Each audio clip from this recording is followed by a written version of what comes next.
ಗಣಪತಿ ಶಾರದಾ ಗುರುಭ್ಯೋ ನಮಃ. ವಸುದೇವ ಸುತಂ ದೇವಂ ಕಂಸಚಾಣೂರಮರ್ದನಂ ದೇವಕಿ ಪರಮಾನಂದಂ ಕೃಷ್ಣಂ ವಂದೇ ಜಗದ್ಗುರು. ಶ್ರೋತೃಗಳಿಗೆ ಶ್ರೀ ಅಳಸಿಂಗರಾಚಾರ್ಯ ವಿರಚಿತ ಶ್ರೀ ವ್ಯಾಸ ಮಹರ್ಷಿ ಪ್ರಣೀತ ಶ್ರೀಮದ್ ಭಾಗವತದ ನವಮ ಸ್ಕಂದದಲ್ಲಿ ಗಂಗಾವತರಣ ವೃತ್ತಾಂತವು ಹಾಗೂ ಕಲ್ಮಾಶಪಾದ ಖಟ್ವಾಂಗ ಚರಿತ್ರವು ಎಂಬ 9ನೆಯ ಅಧ್ಯಾಯಕ್ಕೆ ಸ್ವಾಗತ. ಶುಕಮುನಿಗಳು ಪರೀಕ್ಷಿದ್ರಾಜನನ್ನು ಕುರಿತು ಈ ಭಾಗವತ ಕಥಾನಕವನ್ನು ಹೇಳುತ್ತಿರುವರು. ರಾಜ, ಕೇಳು. ಕಪಿಲಾಜ್ಞೆಯಂತೆ ಅಂಶುಮಂತನು ಆಕಾಶಗಂಗೆಯನ್ನು ತರುವುದಕ್ಕಾಗಿ ಬಹುಕಾಲದವರೆಗೆ ತಪಸ್ಸು ಮಾಡಿದನು. ಕೊನೆಗೆ ಅವನಿಂದ ಸಾಧ್ಯವಿಲ್ಲದೆ ಅವನು ಹಾಗೆಯೇ ಕಾಲಾಧೀನನಾದನು. ಅವನ ಮಗನಾದ ದಿಲೀಪನು ತಾನು ಬದುಕಿರುವವರೆಗೂ ಅದೇ ಪ್ರಯತ್ನದಲ್ಲಿದ್ದು ಕೊನೆಗೆ ಅವನು ವಿಫಲ ಪ್ರಯತ್ನನಾಗಿಯೇ ಸತ್ತನು. ಆಮೇಲೆ ಇವನ ಮಗನಾದ ಭಗೀರಥನೆಂಬುವನು ಹೇಗಾದರೂ ಈ ಕಾರ್ಯವನ್ನು ಕೊನೆಗಾಣಿಸಬೇಕೆಂದು ತನ್ನ ತಂದೆ ತಾತಂದರಿಗಿಂತಲೂ ಉಗ್ರ ತಪಸ್ಸನ್ನು ಮಾಡುತ್ತಿದ್ದನು. ಕೊನೆಗೆ ಗಂಗಾದೇವಿಯು ಇವನ ತಪಸ್ಸಿಗೆ ಮೆಚ್ಚಿ ಪ್ರತ್ಯಕ್ಷಳಾಗಿ, ಓ ಭಗೀರಥ, ನಿನ್ನ ಕೋರಿಕೆಯನ್ನು ತಿಳಿಸು, ನಡೆಸಿಕೊಡುವೆನು ಎಂದಳು. ಭಗೀರಥನು ತನ್ನ ಉದ್ದೇಶವನ್ನು ತಿಳಿಸಿ ಪ್ರಾರ್ಥಿಸಲು ಗಂಗಾದೇವಿಯು ಅವನನ್ನು ಕುರಿತು, ಓ ರಾಜಕುಮಾರ, ನಿನ್ನ ಕೋರಿಕೆಯಂತೆ ನಾನು ಭೂಮಿಗಾಗಲಿ ಪಾತಾಳಕ್ಕಾಗಲಿ ಬರುವುದರಲ್ಲಿ ಅಡ್ಡಿಯಿಲ್ಲ. ಆದರೆ ನಾನು ಆಕಾಶದಿಂದ ಕೆಳಕ್ಕೆ ಬೀಳುವಾಗ ನನ್ನ ವೇಗವನ್ನು ತಡೆಯಬಲ್ಲವರಾರು? ಈ ಭೂಮಿಯೇನೋ ತಡೆಯಲಾರದು. ಬೇರೆ ಯಾರು ತಡೆದುಕೊಳ್ಳತಕ್ಕವರು ಇಲ್ಲದಿದ್ದರೆ ನಾನು ಈ ಭೂಮಿಯನ್ನು ಭೇದಿಸಿಕೊಂಡು ಪಾತಾಳಕ್ಕೆ ಪ್ರವೇಶಿಸಬೇಕಾಗುವುದು. ಇದಲ್ಲದೆ ಭೂಮಿಯಲ್ಲಿ ಪ್ರವಹಿಸುವುದಕ್ಕೆ ನನಗೆ ಸ್ವಲ್ಪ ಮಾತ್ರವೂ ಇಷ್ಟವಿಲ್ಲ. ಏಕೆಂದು ಕೇಳುವೆಯಾ? ಈ ಭೂಲೋಕದಲ್ಲಿ ಪಾಪಿಗಳು ಅದೆಷ್ಟೋ ಮಂದಿಯುಂಟು. ಅವರು ತಮ್ಮ ಪಾಪವನ್ನು ಕಳೆಯುವುದಕ್ಕಾಗಿ ನನ್ನಲ್ಲಿ ಸ್ನಾನ ಮಾಡುವರು. ಅವರು ನನಗೆ ಅಂಟಿಸಿ ಹೋದ ಪಾಪವನ್ನು ನಾನು ಯಾವ ವಿಧದಿಂದ ಕಳೆದುಕೊಳ್ಳಲಿ? ಈ ವಿಷಯಗಳಿಗೆ ನೀನು ತಕ್ಕ ಪ್ರತೀಕಾರವನ್ನು ಮೊದಲು ಯೋಚಿಸಬೇಕು ಎಂದಳು. ಅದಕ್ಕೆ ಆ ಭಗೀರಥನು, ಅಮ್ಮ, ಭೂಮಿಯಲ್ಲಿ ಕೇವಲ ಪಾಪಿಗಳು ಮಾತ್ರವೇ ಅಲ್ಲದೆ ಪುಣ್ಯಾತ್ಮರು ಎಷ್ಟೋ ಮಂದಿಯುಂಟಲ್ಲವೇ? ಕಾಮ್ಯ ಕರ್ಮಗಳನ್ನು ಬಿಟ್ಟು ಜಿತೇಂದ್ರಿಯರಾಗಿ ಬ್ರಹ್ಮೋಪಾಸನದಿಂದ ಸಿದ್ಧಿಯನ್ನು ಪಡೆದ ಮಹರ್ಷಿಗಳು ಅದೆಷ್ಟೋ ಮಂದಿ ಇರುವರು. ಅವರು ತಮ್ಮ ಸಂಬಂಧದಿಂದ ಲೋಕವನ್ನೇ ಪಾವನ ಮಾಡುವರು. ಅವರು ನಿನ್ನಲ್ಲಿ ಸ್ನಾನ ಮಾಡುವರಲ್ಲವೇ? ಪಾಪಿಗಳ ಸಂಬಂಧದಿಂದ ನಿನ್ನಲ್ಲಿ ಸೇರಿದ ಪಾಪವು ಅಂತಹ ಪುಣ್ಯಾತ್ಮರ ಸ್ಪರ್ಶದಿಂದ ಕಳೆದು ಹೋಗುವುದು. ಭಗವಂತನು ಸರ್ವಾತ್ಮಕನಾದುದರಿಂದ ಅಂತಹ ಪುಣ್ಯಾತ್ಮರಲ್ಲಿದ್ದು ಆ ಪಾಪಗಳನ್ನು ನೀಗಿಸುವನು. ಇದಕ್ಕಾಗಿ ನೀನು ವಿಚಾರಿಸಬೇಕಾದುದಿಲ್ಲ. ಭೂಮಿಯಲ್ಲಿ ನಿನ್ನ ವೇಗವನ್ನು ತಡೆದು ನಿಲ್ಲುವರಾರೆಂದು ಕೇಳಿದೆಯಲ್ಲವೇ? ವಸ್ತ್ರದಲ್ಲಿ ನೂಲೆಳೆಗಳಂತೆ ಯಾವನು ಈ ಸಮಸ್ತ ಪ್ರಪಂಚದಲ್ಲಿಯೂ ವ್ಯಾಪಿಸಿರುವನು? ಬ್ರಹ್ಮನು ಮೊದಲಾಗಿ ಹುಲ್ಲು ಕಡ್ಡಿಯವರೆಗಿನ ಸಮಸ್ತ ಶರೀರಗಳಲ್ಲಿಯೂ ಯಾವನು ಅಂತರಾತ್ಮನಾಗಿರುವನು? ರುದ್ರ ಶರೀರಕನಾದ ಆ ಪರಮಾತ್ಮನೇ ನಿನ್ನ ವೇಗವನ್ನು ಧರಿಸಬಲ್ಲನು ಎಂದನು. ಅದಕ್ಕೆ ಆ ಗಂಗೆಯು, ವತ್ಸ, ಹಾಗಿದ್ದರೆ ನೀನು ಆ ಪರಮ ಶಿವನನ್ನೇ ಪ್ರಾರ್ಥಿಸಿ ನನ್ನ ಪ್ರವಾಹ ವೇಗವನ್ನು ತಡೆದುಕೊಳ್ಳುವಂತೆ ಮಾಡು ಎಂದಳು. ಇದರ ಮೇಲೆ ಭಗೀರಥನು ರುದ್ರನನ್ನು ಕುರಿತು ತಪಸ್ಸು ಮಾಡಿ ಸ್ವಲ್ಪ ಕಾಲದೊಳಗಾಗಿಯೇ ಅವನನ್ನು ಪ್ರಸನ್ನನನ್ನಾಗಿ ಮಾಡಿಕೊಂಡನು. ಸರ್ವಜ್ಞನಾದ ರುದ್ರನು ಈ ಕಾರ್ಯವನ್ನು ತಾನು ನಡೆಸಬೇಕೆಂದು ಮೊದಲೇ ಸಂಕಲ್ಪಿಸಿದವನಾಗಿದ್ದುದರಿಂದ ಭಗೀರಥನ ಪ್ರಾರ್ಥನೆಗೆ ಅಡ್ಡ ಮಾತಾಡದೆ ವಿಷ್ಣು ಪಾದೋದ್ಭವೆಯಾದುದರಿಂದ ಪರಮ ಪಾವನೆಯೆನಿಸಿಕೊಂಡ ಗಂಗಾ ನದಿಯನ್ನು ಶಿರಸ್ಸಿನಲ್ಲಿ ಧರಿಸುವುದಕ್ಕೆ ಸಂತೋಷದಿಂದ ಸಮ್ಮತಿಸಿದನು. ಆಮೇಲೆ ಭಗೀರಥನ ಪ್ರಾರ್ಥನೆಯಿಂದ ಗಂಗೆಯು ಆಕಾಶದಿಂದಿಳಿದು ಶಿವನ ಜಟಾಜೂಟದಲ್ಲಿ ಬಿದ್ದಳು.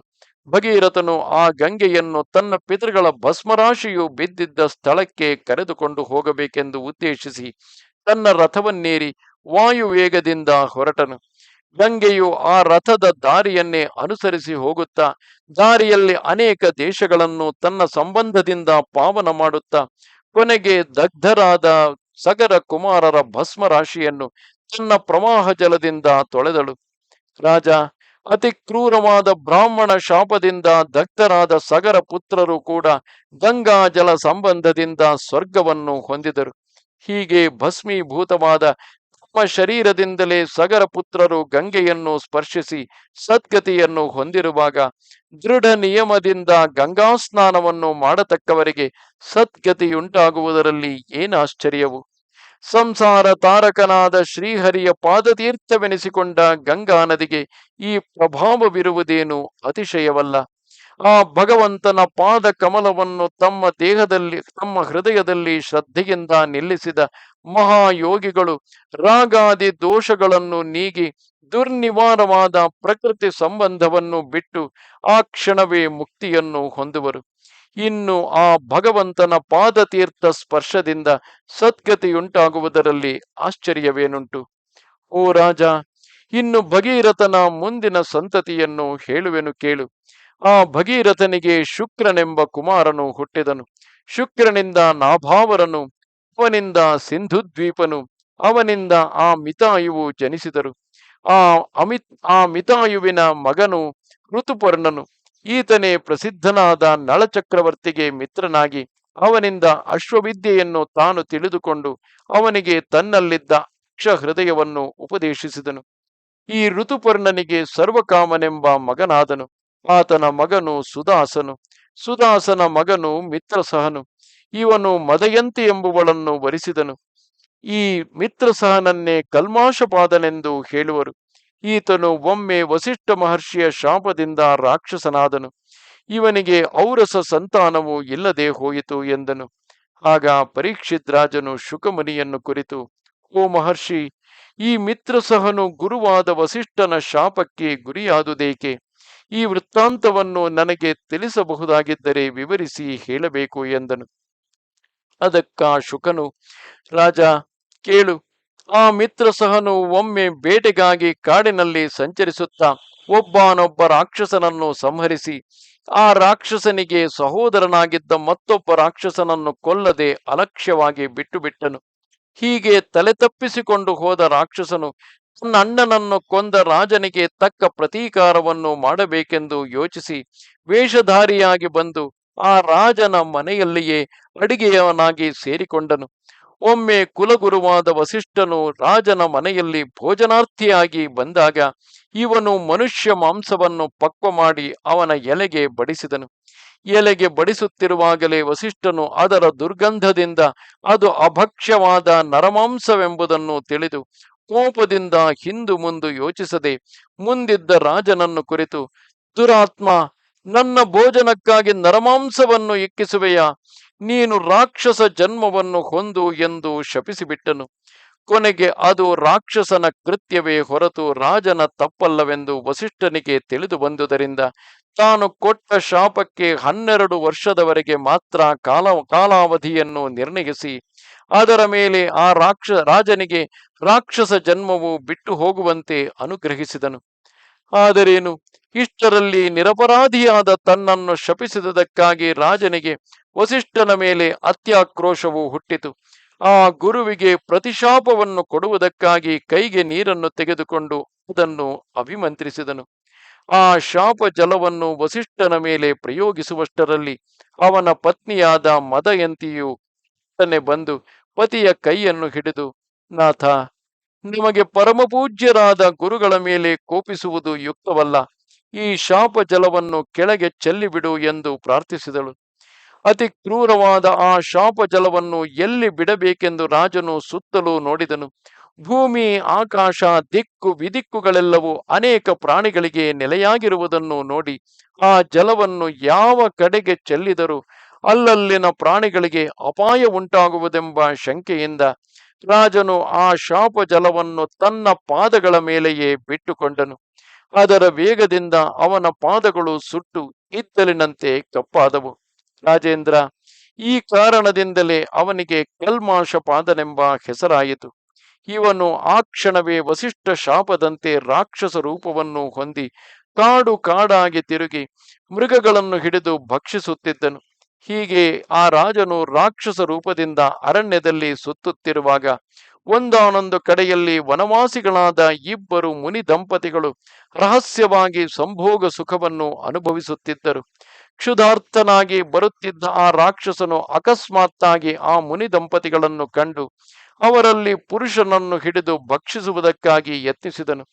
ಇಷ್ಟರಲ್ಲಿ ಬ್ರಾಹ್ಮಣ ಪತ್ನಿಯು ಭಯದಿಂದ ಬೆಜ್ಜರ ಬಿದ್ದು ಆ ರಾಕ್ಷಸನನ್ನು ದೈನ್ಯದಿಂದ ಪ್ರಾರ್ಥಿಸುವಳು. ಎಲೈ, ನೀನು ನಿಜವಾಗಿ ರಾಕ್ಷಸನಲ್ಲ, ಇಕ್ಷ್ವಾಕು ವಂಶಶ್ರೇಷ್ಠನು, ಮಹಾತ್ಮಳಾದ ಮದಯಂತಿಯ ಪತಿಯು. ವೀರಾಗ್ರೇಸರನೆನಿಸಿಕೊಂಡು ನೀನು ಬ್ರಾಹ್ಮಣ ವಧರೂಪವಾದ ಈ ಪಾಪ ಕಾರ್ಯಕ್ಕೆ ಕೈಯಿಕ್ಕುವುದು ಯುಕ್ತವೇ? ಪುತ್ರಾರ್ಥಿನಿಯಾಗಿ ನಾನು ಪತಿ ಸೇವೆಯನ್ನು ಮಾಡುತ್ತಿರುವೆನು. ನನ್ನಲ್ಲಿ ಕೃಪೆಯಿಟ್ಟು ನನಗೆ ಪತಿಭಿಕ್ಷವನ್ನು ಕೊಟ್ಟು ಕಾಪಾಡಬೇಕು. ಈತನಾದರೂ ಬ್ರಾಹ್ಮಣನು, ಇನ್ನು ಈತನು ನನ್ನಲ್ಲಿ ರತಿ ಸುಖದಿಂದ ತೃಪ್ತನಾಗಿಲ್ಲ.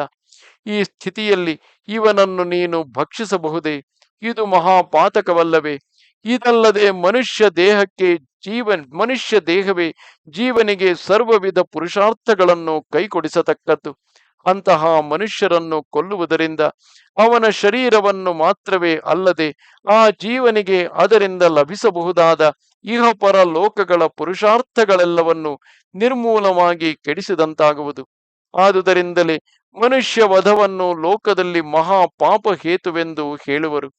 ಇದರ ಮೇಲೆ ಈತನು ಶುದ್ಧವಾದ ಬ್ರಹ್ಮಕುಲದಲ್ಲಿ ಹುಟ್ಟಿದವನು, ವೇದಾಧ್ಯಯನ ಸಂಪನ್ನನು, ತಪಸ್ಸಿನಿಂದಲೂ ಶೀಲದಿಂದಲೂ ಗುಣದಿಂದಲೂ ಮೇಲೆನಿಸಿದವನು, ಸರ್ವಾಂತರಾತ್ಮನಾಗಿ ಸಮಸ್ತ ಗುಣಾಕಾರನಾದ ಪರಮ ಪುರುಷನನ್ನು ಉಪಾಸನೆ ಮಾಡುವುದರಲ್ಲಿಯೇ ಆಸಕ್ತನಾಗಿರತಕ್ಕವನು. ರಾಜರ್ಷಿ ಎನಿಸಿಕೊಂಡ ನೀನು ಇಂತಹ ಬ್ರಹ್ಮರ್ಷಿಯನ್ನು ಕೊಲ್ಲುವುದಕ್ಕೆ ಯತ್ನಿಸಬಹುದೇ? ಓ ರಾಜ, ನಿನಗೆ ತಿಳಿಯದ ಧರ್ಮಗಳಿಲ್ಲ. ನೀನು ವಿಪನ್ನರಾದ ಪ್ರಜೆಗಳನ್ನು ಕಾಪಾಡತಕ್ಕವನು. ತಂದೆಯು ಮಗನನ್ನು ಕೊಲ್ಲುವುದಕ್ಕೆ ಕೈಯೆತ್ತುವಂತೆ ಕಾಪಾಡತಕ್ಕ ಪ್ರಭುವಾದ ನೀನೇ ಇವನನ್ನು ಕೊಲ್ಲುವುದು ಧರ್ಮವೇ? ಸಾಧು ಪ್ರಿಯನೆನಿಸಿಕೊಂಡ ನೀನು ಪರಮ ಸಾಧುವಾಗಿಯೂ ಪಾಪರಹಿತನಾಗಿಯೂ ಬ್ರಹ್ಮವಾದಿಯಾಗಿಯೂ ಕಲ್ಪಸೂತ್ರಗಳನ್ನು ಬಲ್ಲವನಾಗಿಯೂ ಇರುವ ಈ ಬ್ರಾಹ್ಮಣನನ್ನು ಕೊಲ್ಲುವುದೆಂದರೇನು? ಗೋಹತ್ಯೆಯು ಬ್ರಹ್ಮಹತ್ಯೆಯು ಸಮಾನವಾದ ಕ್ರೂರ ಪಾತಕವೆನಿಸುವುದು. ಆದುದರಿಂದ ನೀನು ಇವನನ್ನು ಬಿಟ್ಟು ಬಿಡು. ನಿನ್ನ ಹಸಿವಿನ ಆತುರಕ್ಕಾಗಿ ಹೇಗಾದರೂ ಇವನನ್ನು ಭಕ್ಷಿಸಿಯೇ ತೀರಬೇಕೆಂದು ನಿಶ್ಚಯಿಸಿದ್ದ ಪಕ್ಷದಲ್ಲಿ ಮೊದಲು ನನ್ನನ್ನು ಭಕ್ಷಿಸಿ ಆಮೇಲೆ ಬೇಕಾದರೆ ಇವನನ್ನು ಭಕ್ಷಿಸು. ನಾನು ಇವನನ್ನು ಅಗಲಿ ಬದುಕಿರಲಾರೆನೋ ಎಂದು ದೈನ್ಯದಿಂದ ಮೊರೆಯಿಡುತ್ತಾ ಬಾರಿ ಬಾರಿಗೂ ಪ್ರಾರ್ಥಿಸುತ್ತಿದ್ದಳು. ಹಾಗಿದ್ದರೂ ಕೇಳದೆ ಸೌದಾಸನು ದೈವಚೋದಿತನಾಗಿ ಆ ಬ್ರಾಹ್ಮಣನ ಮೇಲೆ ಬಿದ್ದು ಹುಲಿಯು ಹಸುವನ್ನು ನುಂಗುವಂತೆ ಅವನನ್ನು ಹಿಡಿದು ಭಕ್ಷಿಸಿಬಿಟ್ಟನು. ಆಗ ಬ್ರಾಹ್ಮಣೆಯು ದಿಕ್ಕಿಲ್ಲದೆ ಗೋಳಿಡುತ್ತಾ ಸಹಿಸಲಾರದ ದುಃಖದಿಂದ ತತ್ತಳಿಸುತ್ತಿದ್ದು ಕೊನೆಗೆ ಕೋಪಾವಿಷ್ಟಳಾಗಿ ಸೌದಾಸನನ್ನು ಕುರಿತು, ಓ ದುರಾತ್ಮ, ನಾನು ಅಷ್ಟು ವಿಧದಿಂದ ಪ್ರಾರ್ಥಿಸಿದರೂ ಕೇಳದೆ ನಿರಪರಾಧಿಯಾದ ನನ್ನ ಪತಿಯನ್ನು ಕಾಮಾರ್ಥನಾಗಿದ್ದ ಕಾಲದಲ್ಲಿ ನೀನು ಹಿಡಿದು ಭಕ್ಷಿಸಿದೆಯಲ್ಲವೇ? ಆದುದರಿಂದ ನೀನು ಶಾಪಾರ್ಹನು. ನೀನು ಹೀಗೆಯೇ ಸ್ತ್ರೀಯರೊಡನೆ ಸಂಗಮಿಸಿದ ಕಾಲದಲ್ಲಿ ಮರಣವನ್ನು ಹೊಂದು ಎಂದು ಶಪಿಸಿ ತಾನು ತನ್ನ ಪತಿಯೊಡನೆ ಸಹಗಮನ ಮಾಡುವುದಕ್ಕಾಗಿ ನಿಶ್ಚಯಿಸಿಕೊಂಡಳು. ಆ ರಾಕ್ಷಸನು ಬಿಸಾಡಿದ ತನ್ನ ಪತಿಯ ದೇಹದ ಅಸ್ಥಿಗಳೆಲ್ಲವನ್ನು ಸಂಗ್ರಹಿಸಿ ತಂದು ಅದನ್ನು ಚಿತೆಯ ಮೇಲೇರಿಸಿ ಅದಕ್ಕೆ ಬೆಂಕಿಯನ್ನಿಟ್ಟು ತಾನು ಅದರ ಮೇಲೆ ಮಲಗಿ ಪತಿಲೋಕವನ್ನು ಸೇರಿದಳು. ಇತ್ತಲಾಗಿ ಸೌದಾಸನು 12 ವರ್ಷಗಳಾದ ಮೇಲೆ ಶಾಪ ವಿಮುಕ್ತನಾಗಿ ತನ್ನ ಪುರವನ್ನು ಸೇರಿದನು. ಒಮ್ಮೆ ಕಾಮಾತುರದಿಂದ ತನ್ನ ಪತ್ನಿಯಾದ ಮದಯಂತಿಯೊಡನೆ ಕ್ರೀಡಿಸುವುದಕ್ಕಾಗಿ ಯತ್ನಿಸುವಷ್ಟರಲ್ಲಿ ಮಹಾ ಬುದ್ಧಿಮತಿಯಾದ ಆಕೆಯು ಅವನಿಗೆ ಮುನಿಪತ್ನಿಯ ಶಾಪವನ್ನು ತಿಳಿಸಿ ಅದನ್ನು ನಿವಾರಿಸಿದಳು. ಅದು ಮೊದಲು ಸೌದಾಸನು ಮರಣ ಭಯದಿಂದ ಸ್ತ್ರೀ ಸಂಘವನ್ನೇ ತ್ಯಜಿಸಿಬಿಟ್ಟನು. ಈ ಕಾರಣದಿಂದ ಅವನಿಗೆ ಔರಸ ಸಂತಾನವಿಲ್ಲದೆ ಹೋಯಿತು. ಆದರೆ ಸೌದಾಸನು ತನಗೆ ಸಂತಾನವಿಲ್ಲದುದರಿಂದ ತನ್ನ ವಂಶವು ಅಷ್ಟಕ್ಕೆ ನಿಂತು ಹೋಗದಂತೆ ಮಾಡಬೇಕೆಂದು ತನ್ನ ಕುಲಗುರುವಾದ ವಸಿಷ್ಠರಲ್ಲಿ ಪ್ರಾರ್ಥಿಸಿದನು. ಅವನ ಪ್ರಾರ್ಥನೆಯ ಮೇಲೆ ವಸಿಷ್ಠನು ಮದಯಂತಿಯಲ್ಲಿ ಗರ್ಭೋತ್ಪತ್ತಿಯನ್ನು ಉಂಟುಮಾಡಿದನು. ಗರ್ಭವು ಬೆಳೆಯಲಾರಂಭಿಸಿ 7 ಸಂವತ್ಸರಗಳಾದರೂ ಪ್ರಸವವಾಗಲಿಲ್ಲ. ಆಗ ಮದಯಂತಿಯು ಕೋಪದಿಂದ ಒಂದು ಕಲ್ಲನ್ನು ತೆಗೆದು ತನ್ನ ಹೊಟ್ಟೆಯನ್ನು ಚಚ್ಚಿಕೊಳ್ಳಲು ಒಡನೆಯೇ ಪುತ್ರ ಜನನವಾಗಿತು. ಅಶ್ವ ಅಂದರೆ ಶಿಲಾಘಾತದಿಂದ ಹುಟ್ಟಿದ ಆ ಪುತ್ರನಿಗೆ ಅಶ್ಮಕನೆಂದೇ ಲೋಕದಲ್ಲಿ ಪ್ರಸಿದ್ಧಿಯುಂಟಾಯಿತು. ಈ ಅಶ್ಮಕನ ಮಗನು ನಾರಿ ಕವಚನೆಂದು, ಮೂಲಕನೆಂದು ಎರಡು ಹೆಸರುಗಳಿಂದಲೂ ಪ್ರಸಿದ್ಧನಾದನು. ಹಿಂದೆ ಪರಶುರಾಮನು ಕ್ಷತ್ರಿಯರನ್ನು ನಿರ್ಮೂಲವಾಗಿ ಸಂಹರಿಸುವುದಕ್ಕಾಗಿ 21 ಭೂಮಿಯನ್ನು ಸುತ್ತಿ ಸುತ್ತಿ ಹುಡುಕಿ ಕೊಲ್ಲುತ್ತಾ ಬಂದನು. ಆಗ ಅಶ್ಮಕನ ಅಂತಃಪುರದ ರಾಜಸ್ತ್ರೀಯರು ಆ ರಾಜಕುಮಾರನನ್ನು ತಮ್ಮ ಗುಂಪಿನಲ್ಲಿ ಬಚ್ಚಿಟ್ಟುಕೊಂಡು ಪರಶುರಾಮನ ಕಣ್ಣಿಗೆ ಬೀಳದಂತೆ ಕಾಪಾಡಿದರು. ಹೀಗೆ ಸ್ತ್ರೀಯರಿಂದ ರಕ್ಷಿತನಾದುದರಿಂದಲೇ ನಾರಿ ಕವಚನೆಂದು, ಆಗಿನ ಕ್ಷತ್ರಿಯ ವಂಶವು ವೃತ್ತಿ ಹೊಂದುವುದಕ್ಕೆ ಇವನೇ ಮೂಲವಾದುದರಿಂದ ಮೂಲಕನೆಂದು ಹೆಸರನ್ನು ಪಡೆದನು. ಮೂಲಕನಿಗೆ ದಶರಥನೆಂಬ ಮಗನಾದನು. ಆ ದಶರಥನಿಂದ ಐಲಬಿಲನು, ಅವನಿಂದ ವಿಶ್ವಸಹನು ಜನಿಸಿದರು. ಈ ವಿಶ್ವಸಹನಿಗೆ ಖಟ್ವಾಂಗನೆಂಬ ಮಗನಾದನು. ಈತನು ಚಕ್ರವರ್ತಿಯಾಗಿ ಭೂಮಿಯನ್ನು ಪಾಲಿಸುತ್ತಿರುವಾಗ ಒಮ್ಮೆ ದೇವತೆಗಳ ಸಹಾಯಾರ್ಥವಾಗಿ ಹೋಗಿ ಯುದ್ಧದಲ್ಲಿ ದೈತ್ಯರನ್ನು ಸಂಹರಿಸಿದನು. ಇದಕ್ಕಾಗಿ ದೇವತೆಗಳು ಅವನಲ್ಲಿ ಪ್ರಸನ್ನರಾಗಿ ಅವನಿಗೆ ಕೇಳಿದ ವರವನ್ನು ಕೊಡುವುದಾಗಿ ವಾಗ್ದಾನ ಮಾಡಿದರು. ಆಗ ಖಟ್ವಾಂಗನು ತನ್ನ ಆಯುಪ್ರಮಾಣವೆಷ್ಟೆಂಬುದನ್ನು ತಿಳಿಸಬೇಕೆಂದು ಕೇಳಿಕೊಂಡನು. ಅದಕ್ಕ ದೇವತೆಗಳು, 2 ಗಳಿಗೆಗಳು ಮಾತ್ರವೇ ನಿನ್ನ ಆಯುಃಕಾಲವೆಂದು ತಿಳಿಸಿದರು. ಆ ಮಾತನ್ನು ಕೇಳಿದೊಡನೆ ಖಟ್ವಾಂಗನು ತನ್ನ ಪುರಕ್ಕೆ ಬಂದು ವೈರಾಗ್ಯ ಬುದ್ಧಿಯಿಂದ ಹೀಗೆಂದು ಯೋಚಿಸುವನು: ನನಗೆ ಬ್ರಹ್ಮಕುಲಕ್ಕಿಂತಲೂ ನನ್ನ ಪ್ರಾಣಗಳು ಪ್ರಿಯವಲ್ಲ. ನನಗೆ ಕುಲದೈವಕ್ಕಿಂತಲೂ ಪ್ರಿಯವಾದ ಬೇರೊಂದು ವಸ್ತುವಿಲ್ಲ. ನನ್ನ ಮಕ್ಕಳಾಗಲಿ, ನನ್ನ ಹೆಂಡತಿಯರಾಗಲಿ, ನನ್ನ ರಾಜ್ಯ ಭೋಗಗಳಾಗಲಿ, ನನ್ನ ರಾಷ್ಟ್ರವಾಗಲಿ, ರಾಜ್ಯಾಧಿಕಾರವಾಗಲಿ ಆ ಭಗವಂತನಿಗಿಂತಲೂ ನನಗೆ ಹೆಚ್ಚು ಪ್ರೇಮ ಪಾತ್ರಗಳಲ್ಲ. ಬಾಲ್ಯದಿಂದಲೂ ನನ್ನ ಮನಸ್ಸು ಅಧರ್ಮ ಮಾರ್ಗದಲ್ಲಿ ಪ್ರವೇಶಿಸುವುದಿಲ್ಲ. ಉತ್ತಮ ಶ್ಲೋಕನಾದ ಆ ಪರಮಪುರುಷನಿಗಿಂತಲೂ ಭಿನ್ನವಾದ ಬೇರೊಂದು ವಸ್ತುವು ಈ ಪ್ರಪಂಚದಲ್ಲಿ ಇರುವುದಾಗಿ ನನಗೆ ತೋರಲಿಲ್ಲ. ಲೋಕಪಾಲಕರಾದ ದೇವತೆಗಳು ನನಗೆ ಬೇಕಾದ ವರಗಳನ್ನು ಕೊಡುವುದಾಗಿ ಹೇಳಿದ್ದರು. ಭಗವತ್ ಸೇವೆಯಲ್ಲಿಯೇ ನಟ್ಟ ಮನಸ್ಸುಳ್ಳ ನನಗೆ ಆ ವರಗಳನ್ನು ಪಡೆಯುವುದರಲ್ಲಿಯೂ ಆಸೆಯಿಲ್ಲ. ಆ ದೇವತೆಗಳಿಗೂ ದೇಹಾತ್ಮಾಭಿಮಾನವು ತಪ್ಪಿದುದಲ್ಲ. ಅವರು ಇಂದ್ರಿಯ ವಶರಾಗಿ ಯಾವಾಗಲೂ ತಮ್ಮ ಹೃದಯದಲ್ಲಿಯೇ ನೆಲೆಗೊಂಡಿರುವ ಪರಮಾತ್ಮನ ಮಹಿಮೆಯನ್ನು ತಿಳಿಯದೆ, ಅವನೇ ತಮಗೆ ಪ್ರಿಯವಸ್ತುವೆಂಬುದನ್ನು ತಿಳಿಯದೆ, ಅತ್ಯಲ್ಪವಾದ ವಿಷಯ ಸುಖವನ್ನೇ ಪರವಸ್ತುವನ್ನಾಗಿ ಭಾವಿಸುವರು. ದೇವತೆಗಳ ಸ್ಥಿತಿಯೇ ಹೀಗಿರುವಾಗ ಇತರ ಸಾಮಾನ್ಯ ಮನುಷ್ಯರ ಪಾಡೇನು? ಆ ದೇವತೆಗಳು ಕೊಡತಕ್ಕ ವರಗಳಾಗಲಿ, ಸ್ವರ್ಗಾದಿ ಲೋಕಗಳಾಗಲಿ ನಾವು ಪಡೆಯಬೇಕಾದ ಪರಮ ಪುರುಷಾರ್ಥಕ್ಕೆ ಪ್ರತಿಬಂಧಕಗಳೇ ಹೊರತು ಶ್ರೇಯಸ್ಕರವಲ್ಲ. ಅವೊಂದರಲ್ಲಿಯೂ ನನಗೆ ಆಸೆಯಿಲ್ಲ. ಆದುದರಿಂದ ನಾನು ಲೋಕದಲ್ಲಿ ಭಗವನ್ ಮಾಯೆಯಿಂದ ಏರ್ಪಟ್ಟವುಗಳಾಗಿಯೂ ಗಂಧರ್ವ ನಗರದಂತೆ ಕ್ಷಣ ಕಾಲವಿದ್ದು ಹೋಗತಕ್ಕವುಗಳಾಗಿಯೂ ಇರುವ ಶಬ್ದಾದಿ ವಿಷಯಗಳಲ್ಲಿಯೂ ಪ್ರಕೃತಿ ಪರಿಣಾಮ ರೂಪವಾದ ಶರೀರದಲ್ಲಿಯೂ ಅಭಿಮಾನವನ್ನು ತೊರೆದು ವಿಶ್ವಾತ್ಮನಾದ ಆ ಭಗವಂತನನ್ನು ಭಕ್ತಿಯಿಂದ ಮರೆಹೋಗುವೆನು. ಈಗ ಉಳಿದಿರತಕ್ಕ ನನ್ನ ಅಲ್ಪಕಾಲದ ಆಯುಶೇಷದಲ್ಲಿಯಾದರೂ ದೃಢ ಧ್ಯಾನದಿಂದ ಆ ಭಗವಂತನನ್ನು ಪ್ರಸನ್ನನಾಗಿ ಮಾಡಿಕೊಳ್ಳುವೆನು ಎಂದು ನಿಶ್ಚಯಿಸಿಕೊಂಡನು. ಓ ಪರೀಕ್ಷಿತ್ ರಾಜ, ಸೌದಾಸನು ದೃಢಬುದ್ಧಿಯಿಂದ ಹೀಗೆ ನಿಶ್ಚಯಿಸಿಕೊಂಡು ದೇಹಾದಿಗಳಲ್ಲಿ ಅಭಿಮಾನ ರೂಪವಾದ ಅಜ್ಞಾನವನ್ನು ಬಿಟ್ಟು ಆತ್ಮಾನುಸಂಧಾನದಿಂದ ತನ್ನ ದೇಹವನ್ನು ನೀಗಿ ಪಾಪರಾಹಿತ್ಯವೇ ಮೊದಲಾದ ಗುಣಗಳುಳ್ಳ ಶುದ್ಧಾತ್ಮ ಸ್ವರೂಪವನ್ನು ಹೊಂದಿದನು. ನಿಜವಾದ ದೈವ ಭಕ್ತಿಯುಳ್ಳವರೆಲ್ಲರೂ ಯಾವನನ್ನು ಪ್ರಮಾಣ ಸಿದ್ಧವಾಗಿಯೂ ದುರೂಹವಾಗಿಯೂ ಇರುವ ಪರಬ್ರಹ್ಮವೆಂದು ಹೇಳುವರು, ಅಂತಹ ಪರಮ ಪುರುಷನಾದ ವಾಸುದೇವನಲ್ಲಿ ಮನಸ್ಸನ್ನು ನೆಲೆಗೊಳಿಸಿ ಆ ಖಟ್ವಾಂಗನು ಉತ್ತಮ ಗತಿಯನ್ನು ಹೊಂದಿದನು. ಇದು 9ನೆಯ ಅಧ್ಯಾಯವು. ನಮಸ್ತೆ ಶಾರದೆ ದೇವಿ ಕಾಶ್ಮೀರ ಪುರವಾಸಿನಿ, ತ್ವಾಮಹಂ ಪ್ರಾರ್ಥಯೇ ನಿತ್ಯಂ, ವಿದ್ಯಾದಾನಂಚ ದೇಹಿಮೆ. ನಮಸ್ಕಾರ. ಶ್ರೀ ಗಣಪತಿ ಶಾರದಾ ಗುರುಭ್ಯೋ ನಮಃ. ವಸುದೇವ ಸುತಂ ದೇವಂ ಕಂಸಚಾಣೂರಮರ್ದನಂ ದೇವಕಿ ಪರಮಾನಂದಂ ಕೃಷ್ಣಂ ವಂದೇ ಜಗದ್ಗುರುಂ. ಶ್ರೋತೃಗಳಿಗೆ ಶ್ರೀ ಅಳಸಿಂಗರಾಚಾರ್ಯ ವಿರಚಿತ ಶ್ರೀ ವ್ಯಾಸ ಮಹರ್ಷಿ ಪ್ರಣೀತ ಶ್ರೀಮದ್ ಭಾಗವತದ ನವಮ ಸ್ಕಂದದಲ್ಲಿ ಕುರು ಸಹೋದರರಾದ ಅನುವಿನ ಮತ್ತು ಯದುವಿನ ಸಂತತಿಯು ಎಂಬ 23ನೆಯ ಅಧ್ಯಾಯಕ್ಕೆ ಸ್ವಾಗತ. ಶುಕಮುನಿಗಳು ಪರೀಕ್ಷಿತ್ ರಾಜೇಂದ್ರನನ್ನು ಕುರಿತು ಹೇಳುತ್ತಿರುವರು.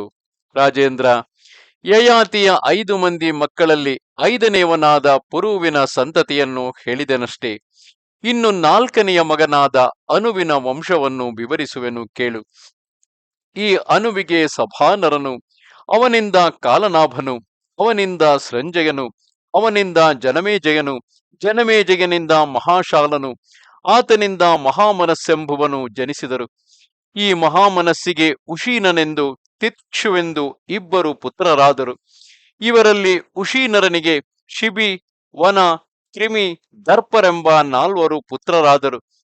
ಇವರಲ್ಲಿ ಶಿಬಿಗೆ ವೃಷದರ್ಭ, ಸುವೀರ, ಮದ್ರ, ಕೇಕಯರೆಂಬ 4 ಮಂದಿ ಪುತ್ರರು ಹುಟ್ಟಿದರು. ಉಶೀನರನ ಸಹೋದರನಾದ ತಿತಿಕ್ಷುವಿನ ಮಗನು ವೃಷದ್ರಥನು. ಅವನಿಗೆ ಸಭಾನರ, ಚಕ್ಷು, ಪರೋಕ್ಷರೆಂಬ 3 ಪುತ್ರರುಂಟು. ಅವರಲ್ಲಿ ಸಭಾನರನಿಂದ ಹೇಮನು, ಹೇಮನಿಂದ ಸುತಪನು, ಅವನಿಂದ ಬಲಿ ಎಂಬುವನು, ಒಲಿ ಎಂಬುವನು ಜನಿಸಿದರು. ಈ ಬಲಿಯ ತಪಃಫಲದಿಂದ ಅವನ ಕ್ಷೇತ್ರದಲ್ಲಿ ಅಂಗ, ವಂಗ, ಕಳಿಂಗ, ಸಿಂಹಳ, ಪುಂಡ್ರ, ಆಂಧ್ರರೇ ಮೊದಲಾದ ಕುಮಾರರು ಹುಟ್ಟಿ ಅವರು ತಮ್ಮ ತಮ್ಮ ಹೆಸರಿನಿಂದಲೇ 6 ದೊಡ್ಡ ರಾಜ್ಯಗಳನ್ನು ನಿರ್ಮಿಸಿದರು. ಇವರಲ್ಲಿ ಅಂಗನಿಂದ ಪುತ್ರ ಪೌತ್ರ ಕ್ರಮವಾಗಿ ಅನಪಾನ, ಹವಿರಥ, ಧರ್ಮರಥ, ಚಿತ್ರರಥರೆಂಬುವರು ಜನಿಸಿದರು. ಚಿತ್ರರಥನಿಗೆ ಮುಂದೆ ಸಂತಾನವಿಲ್ಲದೆ ನಿಂತು ಹೋಯಿತು. ಈ ಚಿತ್ರರಥನಿಗೆ ರೋಮಪಾದನೆಂದು ಹೆಸರು. ಈತನು ದಶರಥನಿಗೆ ಬಹಳ ಪ್ರಿಯಮಿತ್ರನಾಗಿದ್ದುದರಿಂದ ದಶರಥನು ತನ್ನ ಮಗಳಾದ ಶಾಂತೆ ಎಂಬುವಳನ್ನು ಈ ರೋಮಪಾದನಿಗೆ ಸ್ವೀಕಾರ ಕೊಟ್ಟನು. ಈ ಶಾಂತೆಯನ್ನು ಋಷ್ಯಶೃಂಗನೆಂಬ ಮಹರ್ಷಿಯು ಮದುವೆಯಾದನು. ಈ ಋಷ್ಯಶೃಂಗನು ವಿಭಾಂಡಕಮನಿಗೆ ಹರಿಣಿಯಲ್ಲಿ ಹುಟ್ಟಿದವನು. ಒಮ್ಮೆ ರೋಮಪಾದನ ದೇಶದಲ್ಲಿ 12 ವರ್ಷಗಳವರೆಗೆ ಮಳೆಯಿಲ್ಲದೆ ಕ್ಷಾಮ ಉಂಟಾದಾಗ ಋಷ್ಯಶೃಂಗನನ್ನು ಪಟ್ಟಣದೊಳಗೆ ಕರೆತಂದರೆ ಸುವೃಷ್ಟಿಯಾಗುವುದೆಂದು ಹೇಳಿ ರೋಮಪಾದನು ಅವನನ್ನು ಮೋಹಗೊಳಿಸಿ ಕರೆತರುವುದಕ್ಕಾಗಿ ಕೆಲವು ವೇಶ್ಯೆಯರನ್ನು ಅವನ ಆಶ್ರಮಕ್ಕೆ ಕಳುಹಿಸಿದನು. ಆ ವೇಶ್ಯೆಯರು ತಮ್ಮ ಹಾವಭಾವ ವಿಲಾಸಗಳಿಂದ, ನೃತ್ಯ ಗೀತ ವಾದ್ಯಗಳಿಂದಲೂ ಆಲಿಂಗನಾದಿಗಳಿಂದಲೂ ಅವನನ್ನು ತಮ್ಮ ವಶ ಮಾಡಿಕೊಂಡು ಅರಮನೆಗೆ ಕರೆತಂದರು. ಅವನು ಬಂದ ಮೇಲೆ ರಾಜಕುಮಾರಿಯಾದ ಶಾಂತೆಯನ್ನು ವಿವಾಹ ಮಾಡಿಕೊಂಡನು. ಮತ್ತು ಈ ಋಷ್ಯಶೃಂಗನೇ ತನ್ನ ಮಾವನಾದ ರೋಮಪಾದನಿಂದ ಪುತ್ರಕಾಮೇಷ್ಟಿಯನ್ನು ಮಾಡಿಸಿ ಅವನಿಗೆ ಸಂತಾನವಾಗುವಂತೆ ಮಾಡಿದನು. ದಶರಥನು ಕೂಡ ಬಹುಕಾಲದವರೆಗೆ ಪುತ್ರ ಸಂತಾನವಿಲ್ಲದಿದ್ದು ಕೊನೆಗೆ ಈ ಋಷ್ಯಶೃಂಗನ ಅನುಗ್ರಹದಿಂದಲೇ ಸುಪುತ್ರರನ್ನು ಪಡೆದನು. ರೋಮಪಾದನಿಗೆ ಪುತ್ರಕಾಮೇಷ್ಟಿಯ ಫಲರೂಪವಾಗಿ ಚತುರಂಗನೆಂಬ ಮಗನಾದನು. ಅವನ ಮಗನು ಪೃಥುಲಾಕ್ಷನು. ಈ ಪೃಥುಲಾಕ್ಷನಿಗೆ ಬೃಹದ್ರಥ, ಬೃಹತ್ಕರ್ಮ, ಬೃಹದ್ಭಾನುವೆಂಬ 3 ಪುತ್ರರಾದರು. ಇವರಲ್ಲಿ ಬೃಹದ್ರಥನಿಗೆ ಬೃಹನ್ಮನನೆಂಬ ಮಗನಾದನು. ಇವನ ಮಗನು ಜಯದ್ರಥನು. ಈ ಜಯದ್ರಥನಿಗೆ ಸಂಭೂತಿ ಎಂಬ ಭಾರ್ಯೆಯಲ್ಲಿ ವಿಜಯನು, ಇವನಿಂದ ಧೃತಿಯು, ಧೃತಿಯಿಂದ ಧೃತವ್ರತನು, ಇವನಿಂದ ಸತ್ಯಕರ್ಮನು, ಈತನಿಂದ ರಥನೆಂಬುವನು ಹುಟ್ಟಿದರು. ಈ ರಥನಿಗೆ ಸಂತಾನವಿಲ್ಲದೆ ಹೋಯಿತು. ಆದರೆ ಆ ಕಾಲಕ್ಕೆ ಸರಿಯಾಗಿ ಕುಂತಿದೇವಿಯು ತನ್ನ ಬಾಲ್ಯದಲ್ಲಿಯೇ ಸೂರ್ಯನನ್ನು ಉಪಾಸಿಸಿ ಅವನ ಅನುಗ್ರಹದಿಂದ ಒಂದು ಶಿಶುವನ್ನು ಹಡೆದಿದ್ದಳು. ವಿವಾಹಕ್ಕೆ ಮೊದಲೇ ತನಗೆ ಮಕ್ಕಳಾದುದಕ್ಕಾಗಿ ಆಕೆಯು ಭಯಪಟ್ಟು ಆ ಶಿಶುವನ್ನು ಒಂದು ಪುಟ್ಟಿಯಲ್ಲಿ ಮುಚ್ಚಿಟ್ಟು ನದಿ ಪ್ರವಾಹದಲ್ಲಿ ತೇಲಿಬಿಡಲು ಅದು ಪ್ರವಾಹ ವೇಗದಿಂದ ತೇಲಿ ಬರುತ್ತಿರಲಾಗಿ ಆ ನದಿ ತೀರದಲ್ಲಿ ಆಡುತ್ತಿದ್ದ ಈ ರಥನ ಕೈಗೆ ಸಿಕ್ಕಿತು. ರಥನು ಆ ಶಿಶುವನ್ನೇ ಪುತ್ರನನ್ನಾಗಿ ಭಾವಿಸಿ ಪ್ರೇಮದಿಂದ ಬೆಳೆಸಿದನು. ಓ ಪರೀಕ್ಷಿತ್ ರಾಜ, ಆ ವೃತನೇ ಕರ್ಣನು. ಈ ಕರ್ಣನ ಮಗನು ವೃಷಸೇನನು. ರಾಜ, ಇನ್ನು ಯಯಾತಿಯ 3ನೆಯ ಮಗನಾದ ದೃಹ್ಯನ ಸಂತತಿಯನ್ನು ತಿಳಿಸುವೆನು ಕೇಳು. ಈತನಿಗೆ ಪುತ್ರ ಪೌತ್ರ ಪರಂಪರೆಯಿಂದ ಬಭ್ರು, ಸೇತು, ಆರಬ್ಧ, ಗಾಂಧಾರ, ಧರ್ಮ, ಘೃತ, ದುರ್ಮದ, ಪ್ರಚೇತಸ್ಸುಗಳೆಂಬುವರು ಜನಿಸಿದರು. ಈ ಪ್ರಚೇತಸ್ಸಿಗೆ 100 ಮಂದಿ ಪುತ್ರರು. ಇವರೆಲ್ಲರೂ ಉತ್ತರ ದೇಶವನ್ನು ಸೇರಿ ಮ್ಲೇಚ್ಛಾಧಿಪತಿಗಳೆನಿಸಿಕೊಂಡರು. ಯಯಾತಿಯ 2ನೆಯ ಮಗನಾದ ತುರ್ವಸುವಿನಿಂದ ಪುತ್ರ ಪೌತ್ರಾನುಕ್ರಮವಾಗಿ ವಹ್ನಿ, ಭಾಗ, ಭಾನುಮಂತ, ಸುಭಾನು, ಕರಂಧಮ, ಮರುತ್ತರೆಂಬುವರು ಜನಿಸಿದರು. ಈ ಮರುತ್ತನು ತನಗೆ ಸಂತಾನವಿಲ್ಲದುದರಿಂದ ಪುರುವಿನ ಸಂತತಿಯಲ್ಲಿ ಹುಟ್ಟಿದ್ದ ದುಷ್ಯಂತನೆಂಬುವನನ್ನು ಸ್ವೀಕಾರ ತೆಗೆದುಕೊಂಡನು.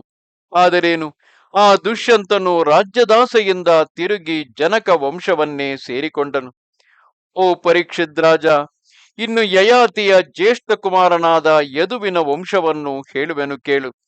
ಪರಮ ಪವಿತ್ರವಾದ ಈ ಯದುವಂಶ ಚರಿತ್ರವನ್ನು ಕೇಳಿದ ಮಾತ್ರದಿಂದ ಮನುಷ್ಯನ ಸಮಸ್ತ ಪಾಪಗಳು ನೀಗುವವು. ಪರಮ ಪುರುಷನು ಕೃಷ್ಣನೆಂಬ ಹೆಸರಿನಿಂದ ಮನುಷ್ಯಾವತಾರವನ್ನೆತ್ತಿದುದು ಇದೇ ವಂಶವಾದುದರಿಂದ ಇದು ಪರಮ ಪಾವನವಾದುದು.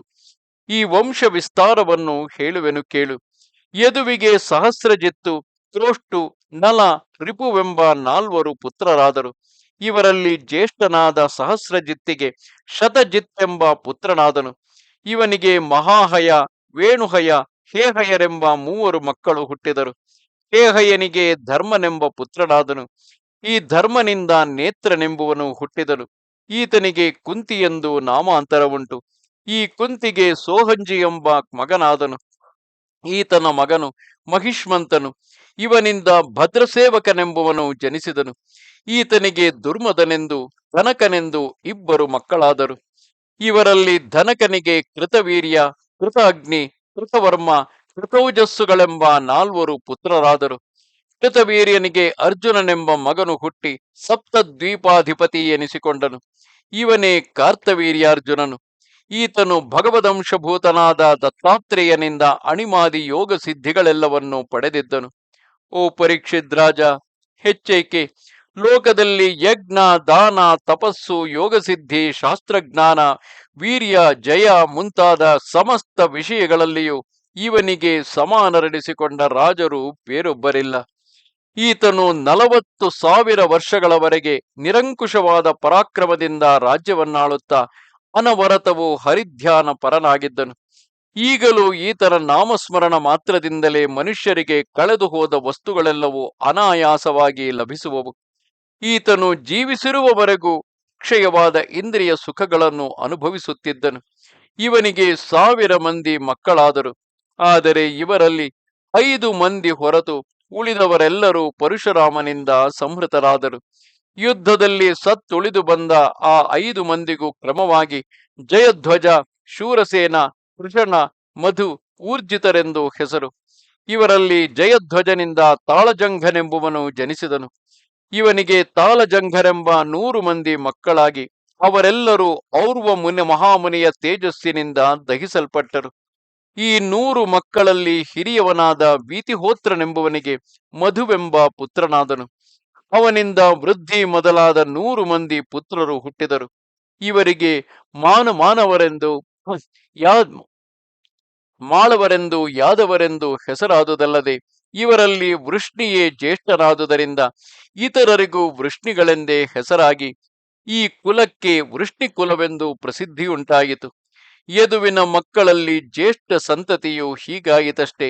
ಆತನ 2ನೆಯ ಮಗನಾದ ಕ್ರೋಷ್ಟುವಿನಿಂದ ಪುತ್ರ ಪೌತ್ರ ಕ್ರಮವಾಗಿ ವೃಜಿನವಂತ, ಸ್ವಾಹಿತ, ಉರುಶಂಕು, ಚಿತ್ರರಥ, ಶಶಿಬಿಂದುವೆಂಬುವರು ಹುಟ್ಟಿದರು. ಈ ಶಶಿಬಿಂದುವು ಮಹಾಯೋಗಿ ಎನಿಸಿಕೊಂಡು ಮಹಾಮಹಿಮೆಯುಳ್ಳವನಾಗಿ ಗುಣಿಗಳಲ್ಲಿ ತಾನೇ ಮೇಲೆನಿಸಿಕೊಂಡು ಚಕ್ರವರ್ತಿಯಾಗಿ ರಾಜ್ಯವನ್ನು ಆಳುತ್ತಿದ್ದನು. ಲೋಕದಲ್ಲಿ ಜಾತಿ ಶ್ರೇಷ್ಠಗಳೆನಿಸಿಕೊಂಡ 14 ರತ್ನಗಳಿಗೆ ತಾನೇ ಭಾಗಿ ಎನಿಸಿಕೊಂಡಿದ್ದನು. ಈತನನ್ನು ಜಯಿಸತಕ್ಕ ರಾಜರು ಬೇರೊಬ್ಬರಿರಲಿಲ್ಲ. ಈ ಶಶಿಬಿಂದುವಿಗೆ 10,000 ಮಂದಿ ಪತ್ನಿಯರು. ಮಹಾ ಯಶಸ್ವಿಯಾದ ಈ ರಾಜನು ಆ ಪತ್ನಿಯರಲ್ಲಿ 10 ಕೋಟಿ ಮಕ್ಕಳನ್ನು ಪಡೆದನು. ಈ ಮಕ್ಕಳಲ್ಲಿ ಪ್ರತುಶ್ರವನೇ ಮೊದಲಾದವರು 6 ಮಂದಿ ಪ್ರಧಾನರೆನಿಸಿದರು. ಇವರಲ್ಲಿ ಧರ್ಮನೆಂಬುವನಿಗೆ ಉಶನಸ್ಸೆಂಬ ಮಗನಾದನು. ಈತನು 100 ಅಶ್ವಮೇಧಗಳನ್ನು ಪೂರ್ತಿ ಮಾಡಿದನು. ಈತನ ಮಗನು ರುಚಕನು. ಈ ರುಚಕನಿಗೆ ರರುಜಿತ್ತು, ರುಕ್ಮ, ರುಕ್ಮೇಶು, ಪೃಥು, ಜ್ಯಾಮುಖರೆಂಬ 5 ಮಕ್ಕಳಾದರು. ಇವರಲ್ಲಿ ಜ್ಯಾಮುಖನಿಗೆ ಶೈಬ್ಯ ಎಂಬ ಭಾರ್ಯೆಯಿದ್ದಳು. ಅವಳಲ್ಲಿ ಸಂತಾನವಿಲ್ಲದೆ ಹೋಯಿತು. ಹಾಗಿದ್ದರೂ ಜ್ಯಾಮುಖನು ಅವಳ ಭಯಕ್ಕಾಗಿ ಬೇರೆ ವಿವಾಹವನ್ನು ಮಾಡಿಕೊಳ್ಳದಿದ್ದನು. ಹೀಗಿರುವಾಗ ಒಮ್ಮೆ ಈ ರಾಜನು ದಿಗ್ವಿಜಯಕ್ಕಾಗಿ ಹೊರಟು ಶತ್ರುಗಳನ್ನು ಜಯಿಸಿ ಅವರಲ್ಲಿದ್ದ ಸುಂದರಿಯಾದ ಒಬ್ಬ ಕನ್ಯೆಯನ್ನು ಕಂಡು ಅವಳಲ್ಲಿ ಮೋಹಿತನಾಗಿ ಶಾಸ್ತ್ರೋಕ್ತವಾದ ವಿವಾಹವಿಲ್ಲದಿದ್ದರೂ ಅವಳನ್ನು ಉಪಪತ್ನಿಯಾಗಿ ವರಿಸಬೇಕೆಂದು ರಥದಲ್ಲಿ ಕುಳ್ಳಿರಿಸಿ ಕರೆತರುತ್ತಿರುವಾಗ ಮೊದಲನೆಯ ಹೆಂಡತಿಯಾದ ಶೈಬ್ಯೆಯು ಅದನ್ನು ಕಂಡು ಸಹಿಸಲಾರದೆ ಕೋಪದಿಂದ ಪತಿಯನ್ನು ಕುರಿತು, ಎಲೈ ವಂಚಕನೇ, ನನ್ನ ಸ್ಥಾನದಲ್ಲಿ ಬೇರೊಬ್ಬ ಹೆಂಗಸನ್ನು ಕೊಳ್ಳಿರಿಸುವೆಯಾ? ಈ ರಥದ ಮೇಲೆ ಇವಳನ್ನು ಹೇಗೆ ಸೇರಿಸಿದೆ ಎಂದು ಆರ್ಭಟಿಸಿದಳು. ಅವಳ ಗರ್ಜನೆಗೆ ಭಯಪಟ್ಟು ರಾಜನು ಮೃದುವಾಕ್ಯದಿಂದ, ಪ್ರಿಯೇ, ಇವಳು ನಿನ್ನ ಸವತಿಯಲ್ಲ, ನಿನ್ನ ಸೊಸೆ ಎಂದು ಭಾವಿಸು ಎಂದನು. ಇದನ್ನು ಕೇಳಿ ಶೈಬ್ಯೆಯು ಕೋಪಪೂರ್ವಕವಾದ ಹಾಸ್ಯದಿಂದ ಪತಿಯನ್ನು ಮೂದಲಿಸುತ್ತಾ, ಆಹಾ, ಇದೀಗ ಒಪ್ಪತಕ್ಕ ಮಾತು. ಮೊದಲೇ ನಾನು ಬಂಜೆ, ಇದರ ಮೇಲೆ ನನಗೆ ಬೇರೆ ಸವತಿಯರೂ ಇಲ್ಲ. ಇವಳು ನನಗೆ ಸೊಸೆಯಾಗುವಳಲ್ಲವೇ? ಸುಳ್ಳಾಡಿ ನನ್ನನ್ನು ವಂಚಿಸುವೆಯಾ ಎಂದಳು. ಅದಕ್ಕ ರಾಜನು, ಎಲೈ ಪ್ರಿಯೆ, ಈಗಿಲ್ಲದಿದ್ದರೂ ಮುಂದೆಯಾದರೂ ನಿನಗೆ ಪುತ್ರರು ಹುಟ್ಟಬಹುದಲ್ಲವೇ? ಆ ಮಗನಿಗೆ ಇವಳನ್ನು ಮದುವೆ ಮಾಡುವೆವು ಎಂದನು. ಶೈಬ್ಯೆಯು ಸಂತೋಷದಿಂದ ಆ ಮಾತಿಗೆ ಸಮ್ಮತಿಸಿ ಸುಮ್ಮನಾದಳು. ಈ ರಾಜನು ಇದಕ್ಕೆ ಮೊದಲೇ ಬಹುಕಾಲದಿಂದ ಸಂತಾನಾರ್ಥವಾಗಿ ವಿಶ್ವೇ ದೇವತೆಗಳನ್ನು ಪಿತೃದೇವತೆಗಳನ್ನು ಆರಾಧಿಸುತ್ತಿದ್ದನು. ಕೊನೆಗೆ ಅವರ ಅನುಗ್ರಹದಿಂದ ಒಬ್ಬ ಪುತ್ರನು ಜನಿಸಿದನು. ಈತನಿಗೆ ವಿದರ್ಭನೆಂದು ಹೆಸರು. ಈ ಕುಮಾರನಿಗೆ ಆ ಹೆಣ್ಣನ್ನು ಕೊಟ್ಟು ಮದುವೆ ವಿವಾಹ ಮಾಡಿದರು. ಇದು 23ನೆಯ ಅಧ್ಯಾಯವು. ನಮಸ್ತೆ ಶಾರದೆ ದೇವಿ, ಕಾಶ್ಮೀರ ಪುರವಾಸಿನಿ, ತ್ವಾಮಹಂ ಪ್ರಾರ್ಥಯೇ ನಿತ್ಯಂ, ವಿದ್ಯಾದಾನಂಚ ದೇಹಿಮೆ. ನಮಸ್ಕಾರ.